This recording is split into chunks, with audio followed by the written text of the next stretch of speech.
विमल इंदु की विशाल किरणें,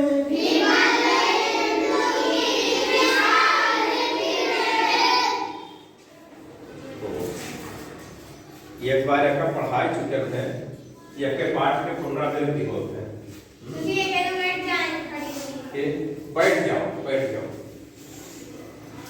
देखिए बच्चों, ये कक्षा 5 पाठ 1 विमल इंदु की विशाल किरणें, इसकी पुनरावृत्ति आज हम लोग करेंगे। विमल इंदु की विशाल